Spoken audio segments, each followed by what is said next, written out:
Right. As they say, let's get real. My name is George. I sell real estate here in Nashville and parts of Florida. And today I'm joined by the Duchess of Deals, the Lily Pulitzer Princess, Nadia Archambault. Nadia, tell us about yourself and who do we have with us today?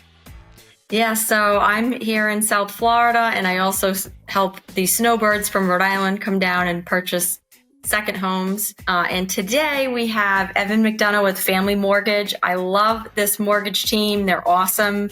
I send my buyers right to Evan, and I'm really excited to have him today. Yeah, thanks. I'm excited to be here and talk shop. It's one of my favorite things to do. Yeah, this is great. So Evan, can you tell us a little bit about yourself, your team, and what you do down here in South Florida? Yeah, absolutely. So at the fundamental level, we do residential mortgages. I kind of grew up in the business, or I did grow up in the business. So my father started doing mortgages in Florida in 78.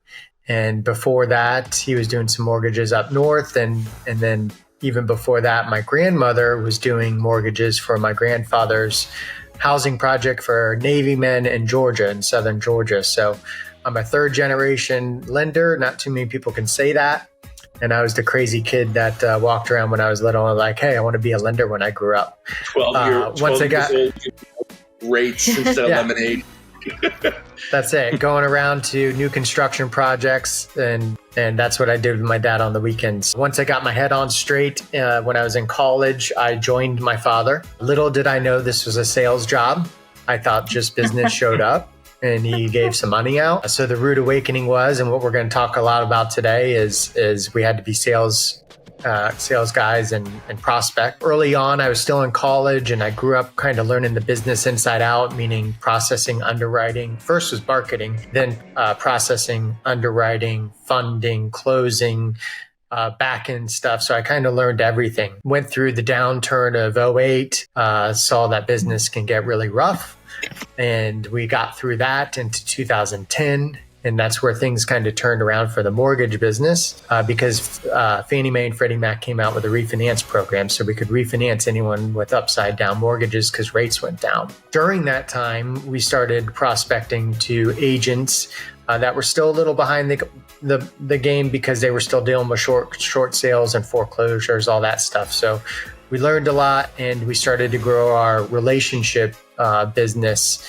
At that point was really when I started doing sales in 2010. Over that time, started adding to my team, and we realized that if we hire someone to help us originate a loan and take care of our clients, instead of hiring one person trying to have them do a whole bunch, let's hire a bunch of people and take really good care of our clients, and then they'll turn around and make sure we're taken care of. So we kind of run a little bit different, and the industry has caught up over the years to what we've been doing for a long time. And that is we have loan partners, think of them as processors, that help from our initial call to contract and then our contract to close. Put a lot of money into our team so that it's the same experience that my clients had when I was just doing everything by myself, but now we're able to grow our business throughout the years. So that's kind of it in a nutshell of how I came up and what we're doing now with our team. Well, first of all, I actually didn't know that about you said your grandmother. I didn't know she was involved in that too. That is really cool. Yeah, she actually worked with us until she was 82. So my first 4 or 5 years, she was in the office with me, which was super cool. Oh, wow. That is so cool. I love that. Yep. Well, I know that you have some really awesome social media content. I do enjoy looking at it all the time on Instagram. How has that played a role in your branding and marketing as far as that goes, even with prospecting? So I think you hit the nail on the head there in the beginning, which is like, for me, it's a branding opportunity to supplement the activities I do and staying in front of people and going a little deeper in relationships. I don't do it for leads per se, for clients calling me to get a mortgage. I do it so the both of you see me, and then when you have a client, you remember, oh, Evan was in front of me with this content, or I was laughing at him, whatever it is. So I stay in front of our relationships. You know, a ton of lenders and agents, of course, generate leads from social media. We get a trickle, but it's not my main reason for doing what I do. I don't think I'm an expert by any means in social media content. I watched my wife actually grow a business from no followers to a bunch of followers, and had people calling her from New York to have her do content for her, their business. And so she said, hey, and this is what really helped me the most, because like when you go into doing social media, there's so many different things you can think of, and it's simplifying it. One is, how are you going to put out the content? So for me, I do a Reels. I keep it under 90 seconds. I share it to my stories. That's why it's always static on my page. And then I have 5 days of topics, so that I don't necessarily shoot a video. I'm not that good or consistent of every single day shooting a video, but I have topics. So I have Market Monday, Topic Tuesday, Wealth Wednesday, Team Thursday, Family Friday. If I come in and I'm going to do my video, I don't have to think about all of the topics. I just need to rein it into what I'm going to do there. I do have some people that help me with my content and shooting videos now, and kind of doing some light editing. So that helps me quite a bit, because then I just got to do the video part of it. We've gotten more into like doing some funny stuff. We used to do it way back in the day when we had no idea what we were doing, like 10 years ago. Now we're starting to do more and more of that. I think people would rather laugh at me than listen to me talk about mortgages, but so we have some fun with that. Yeah, you do. You definitely do seem to have a lot of fun with it. And, you know, for some people, it might be a boring topic. For other people, they want to hear everything about it. But you definitely make it interesting and fun, which is so important. I appreciate that. So you have it crafted out for the entire week? Yeah. Is that like so, you just make sure you're doing it? Say that one more time. I was just that way. Make sure you know that you're doing it. You know, okay, Monday I'm doing this, Tuesday, then Friday, Family Fridays. But everything's always planned out, and it's just set and record. Yeah, it's planned out in the sense of that. But like, I came in yesterday, things are crazy. My marketing guy came in, are we shooting? And I just drew a blank. I'm like, I have no topic today. I got nothing. So we didn't do a video. And then Family Friday, I think all week, and like try to figure out something I learned from my kids or my wife or parents or something like that, and try to bring that around. The funny stuff, we have a team meeting every Thursday. So the Thursday, like tomorrow, we'll plan out what is the funny video we're going to do next week. So at least we have more planning, and I kind of delegate that to my marketing guy to figure out. So when he's on and he comes to me, we do it. And when we don't have a topic, then we don't do it. So let's jump off of prospecting just for 1 second. We're very curious because, as you know, we're in the real estate business. What's your first quarter recap for mortgages in 2024? What have you seen so far? So we got to start, I think, with the fourth quarter of last year, which by most accounts was a really, really tough fourth quarter, including ourselves, because usually, and especially in South Florida, we have a pretty good fourth quarter, even though you have the holidays and stuff, but you have season starting. So the fourth quarter was rough. January is usually one of the biggest lead months. And so with our team, we track everything. We track lead to pre-approval to contract to close. So we have all the stats, and January historically is our biggest lead month. So I was expecting a big lead month. It did go up from the fourth quarter for sure. Contracts started trickling in. February was similar numbers. And then all of a sudden March fell off a cliff lead wise. And so you look at the market and the news that's happening. And when we started the year, rates looked like they were going to go back into the mid sixes and low sixes. That's kind of where we were at. Then all these updates come out, and all of a sudden we're back upper sixes into seven. So as those hit the news, you have a few week delay in leads calling in, new clients calling in. And that's why I believe March was rough. You also have some seasonal stuff with spring break and whatnot. The good news is contracts have continued to come in pretty steady, at least for our team, to this point, even into April. But we know, and what's nice with my biggest suggestion to lenders and agents is to really track your leads and look at the stats every month, because we know that we didn't generate enough leads in March to sustain into May. So May will be a rougher month than March and April. Gotcha. Okay. So better than the fourth quarter, and then we'll see how the rest goes, and if we're going to get the rate cuts they keep promising. So we'll see from there. next on track, I guess, we always ask this question to people. What's your number one tool right now to get new business? If you had to go out there, didn't know somebody in a certain neighborhood or certain agents that you always see do sales and say, hey, I'd like to try to help them close more by being the best lender for them. What's the best tool out there for you? I think we need to start with consistency, because consistency is always the key that I always struggle with, because I can have the best plans and the best ideas, but if you're not consistent, then you have your lulls, or you have the roller coaster of our business.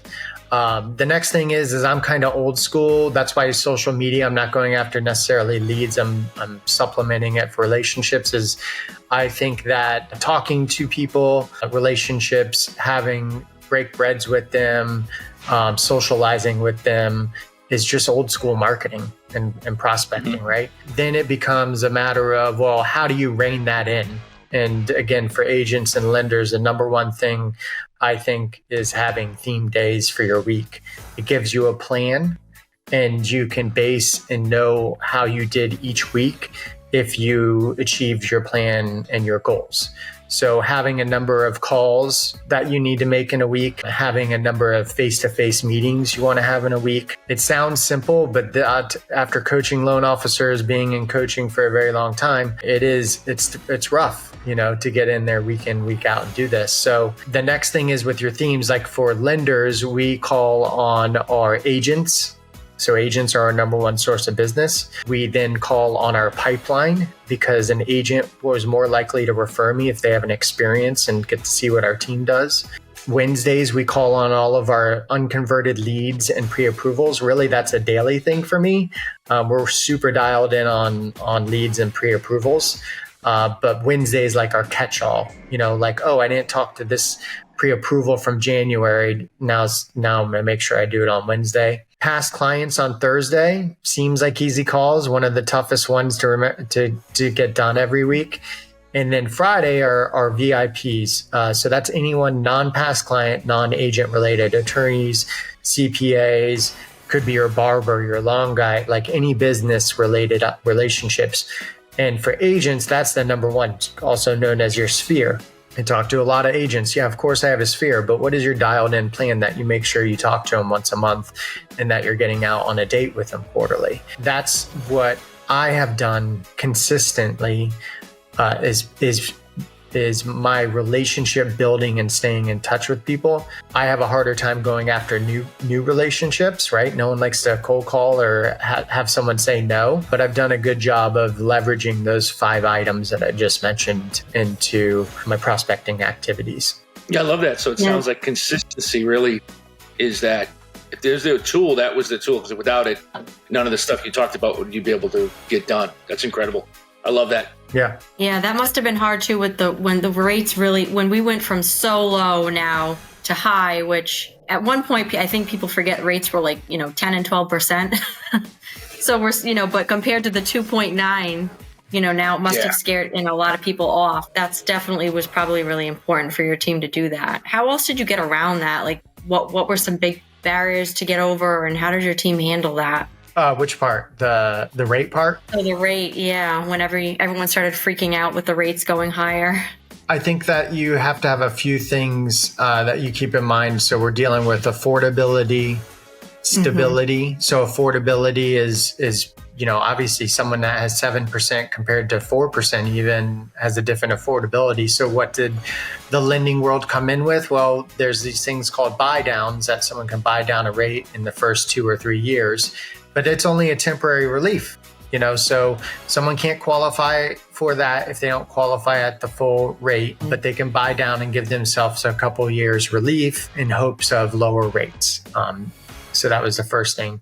Stability comes in, and that is especially getting help with the agents that we work with. Is a lot of people said, let me sit on the sideline and wait for rates to come down, or wait for values to come down. Well, yeah, values pulled off of their high number, their high watermark a little bit, but not like reset values, at least in our area. Those clients are still waiting, right? Then we have the rate part.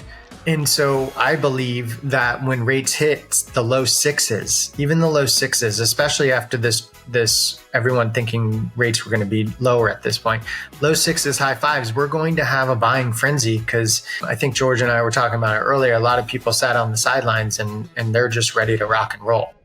They're coming back into the market, even at today's rate. Having that help and explaining that to people, because the rate can come down. The rate will eventually come down, whether it's the fourth quarter this year, next year, or even 2025. In the next couple of years, either we're going to be in a recession and the Fed will move it down, or the Fed will land this soft landing that they keep talking about. Mm-hmm. I think that eventually something's going to blow up, because that's just what I've seen in the past 2 decades. Something like comes down and bites us in the butt, and then rates go down. So talking with my team so that they make sure they can talk with clients about it too. No, that's a really good point.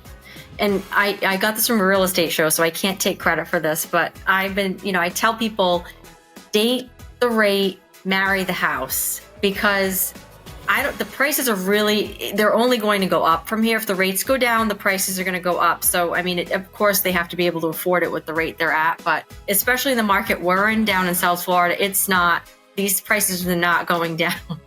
Everyone wants to be down here. And, yes, they're a little bit lower than when that boom right after COVID happened. The values are just going to keep going up for homes, which is great for people that own also. There's options at least. Have definitely stabilized, for sure. Mm-hmm. They've come down. People who thought there was going to be a 10 to 20, 25% pullback, I think are going to be, saddened by that. And I also think the upward trajectory of loans rates have probably stabilized too. Yeah, we might still hit sevens like we have been lately, but that'll continue to pull back slowly, and it should pull down, because it went from 2s to how fast did it go from 4 to 8%? 3 months, 4 months, when it had that big, when the summer just stood still for us. So I think seeing that 3% to 6% in like 60 days. Now it went plus minus a little bit, but that was a double jump. Now we're seeing all that. You're right. Nationwide, I'm sure there's some pockets that are getting beat up, but a lot of these places that everybody wants to come to, like South Florida, for example, here in Nashville, we're seeing some pullbacks from 22 prices, but they're not pulling back to 19 prices at all. And I think that third thing to consider is the bid over ask. That you both saw that in 21 into 22. Mm-hmm. And I was getting people calling clients, and they're saying, hey, I'm going to spend on a lower price 25 over ask, and on a 7-figure home 6 figures over ask to get the deal. And so you have this bid over ask market, which we already see properties, not to the same magnitude, but someone going to pay 10 grand over ask to make sure they got it right now. Yeah, that's absolutely happening. Going back to the market now, why not avoid that hysteria and get in to the house now with the rate where it's at, and get the rate down and not deal with that bid over ask part. And that's the biggest thing right there. Because we're not guaranteed. Our prices are going to go back up. Not to the extent they were, but they're not going to dive down. Odds are, though, the rates are going to come down. So you can't sit on the sideline, wait for rates to come down and expect the same price when you get in. You get in now, buy down the rate. Heck, have the seller give you a concession to buy down the rate, so that when you refinance, you can do it in 6 months. You don't care. It's not your money. So you could do that. But we could talk about rates all day. Let's get back into some marketing. Me and Nadia talked about this before the show. We're curious, and you mentioned a little bit about it. What's the best way to stay in touch with somebody and follow up? You really talked about it so far, making sure you're having lunches with them, staying in front of them, making your weekly calls too. And then I love how you have different categories too. I know we skipped over that, but we really haven't heard anybody really talk about that in the real estate world or the mortgage world, but that's really unique. I love how you break those down like that. So what other tools that we didn't really get to cover, or ways that you stay in front of your clients? Yeah, so let's face it, salespeople are tornadoes for the most part, So we got to rein it in. And by having that plan in place and the direction, just like my social videos, like I know what I have to do on a daily basis. And so past client, our objective in our lender side of our coaching program, which I'm in the core training coaching program. It's lenders and agents across the country, some of the top minds. And so our goal is to touch base with or dial 30 past clients on a Thursday. If you do the math and you get through it, it still wouldn't reach my whole database in that time frame. So I have to do things to leverage my time to get to past clients. So I do a lot of video that I email out through BombBomb Code Video. Another thing, like figure out an easy barrier of entry, which is for me is BombBomb. So I shoot that video. It gives me the stats on the backside of who's of how many views I'm getting, and so I have gone to my 2-minute Saturday. So I do a 2-minute or less video. Could be a mortgage topic, a rate update. Could just be something social that I just put through that way. It could be about my team. I send it out at 7:30, and then people get it right, in that time on the weekend and watch it or not. But so that's at least staying in front of them. A few times a year, could be up to 4. I try to run a contest to get engagement from my past clients. For instance, for Halloween, we did a Halloween survey contest, and I gave away some really, I think, pretty good prizes. We gave away a new iPad, Sonos speakers, and Beats headphones for 1, 2, and 3. So if you filled out the survey, you got entered to a raffle. In that raffle, we do another video that I'll put on a wheel. So I'll put everyone's name on it, and we'll pick the top 3 winners. Now, in that survey, it says something like, what was your favorite Halloween costume growing up? What's your favorite candy? What's your favorite Halloween movie? Do you think that you will be in your current haunted house next year for Halloween? And so I try to throw in 1 or 2 questions about the market so that when they say, no, I think I'll be out of this into the next one, then I can call Nadia and say, hey, George, Nadia said that she's going to be selling possibly in the next 2 years. Or have you been in touch with them? Calling the agent back. Also generating the lead for us. So I try to add some lead capturing things in there. And of course, with everything that we do, we try to do, we need your help or elegantly ask for a client. That is the biggest thing I think that I always had a hard time with, was asking for the business. And you don't need to be like, hey, Nadia, do you have a buyer I can work with? No. We could be talking and she's telling me about a listing. Well, do you have any other listings that are going sideways that I could reach out to? If you're talking to a past client and it's like, hey, do you have someone I can help? Hey, have you run into anyone that just has been complaining about renting? So we came up with about 7 or 8 ideas. That is, anyone that's talked about renting, someone that has a major job change, about to have a baby, got married. So you have these, and then you're not saying, hey, give me business. You're just inquiring, oh, could you put me in touch with George? That would be fantastic. So that's a huge thing to work into making these calls, doing these emails, and making sure that we need our clients' help to generate business. That's I great. think the moral of the story, everything you're talking about, everything is pre-planned. If you're looking, I don't care if you're in real estate, mortgages, selling roof tile, I don't care. Follow what he's talking about. This is a smooth machine. Like we say, it's simple, but it's not easy. But at least you put the plan out there and say, hey, every single day, all we have to do is get working. It's the same process. Sounds like you're in love with the process, not the result. Yes, and when I fall in love with the result is when I drive myself crazy. So, and I would say, here's the secret, is that everything I'm talking about, I just stole from a mentor or someone else doing it. So we're an open book. I am friends with lenders in town. I will share whatever we do because, everyone's going to go after it where there's enough business, and we're going to try to do it a little bit better. Yeah. And you could give the 10 people the same thing. Probably 7 of those 10 aren't consistent enough to do it for a month long. So it's not like you're giving away the secrets. It's still execution of the secrets and of what we're doing. We all could lay out our plan, like you pretty much have laid out your plan the whole episode. But if someone wrote the whole thing down, do they have the people in place to do it? Do they themselves, are they committed to doing it? So there's a lot that goes into that. But it's just blown away by your marketing and what you do. It's no surprise you're a 3rd generation mortgage broker. at this point. Yeah. It is, you live and breathe it. It's fantastic. Well, I know we've taken a lot of your time. Nadia, what do you have to wrap us up with, Evan? I think we covered pretty much everything. I think one thing that I really love about your team is that it doesn't feel like a big sales pitchy. So, sometimes when you think of agents, you think of like, kind of slimy, like sales. Not at all the case with your group. And I love how everyone's so personable. And you can tell it's been a family business and your team is like your family. And I think that's awesome. And it shows like in your social media. Again, just being personable is, I know for me, it's been nice. Like when you're getting a call directly from you, and all your agents that work for your team are just so nice. And that's just like a big deal, so. I appreciate that. Yeah. I appreciate that. Yeah, I don't think you and I have ever done a deal together. I've known you for so long. I'm just so used to seeing what you're doing, especially when I was down there.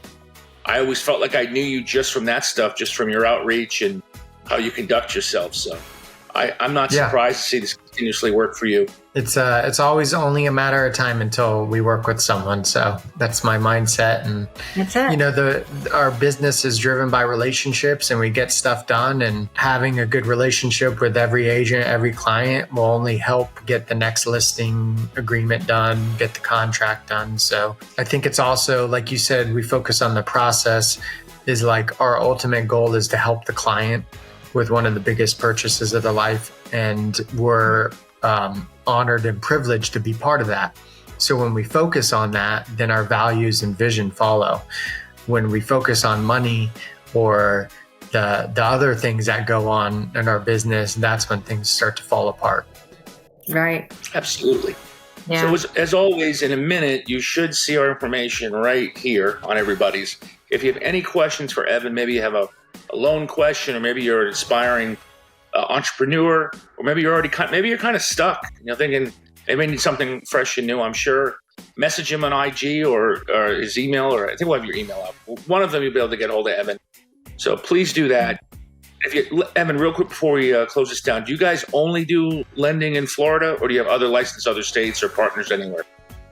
Right now we're doing Florida and Georgia, but we have relationships in just about everywhere through my coaching program. So of course, reach out and I'll make sure you get hooked up with the right people. Awesome. Love it. Well, again, we couldn't thank you enough. I know we were talking all week long about bringing in somebody great. They canceled on us last minute and you filled them. So we're glad to have you. No, but seriously, we learned so much from this. I hope everybody watched it, learned a lot. Nadia, as always, thank you so much for coming on. We really appreciate it. And we'll see you at the next one. Thanks, guys. I appreciate it.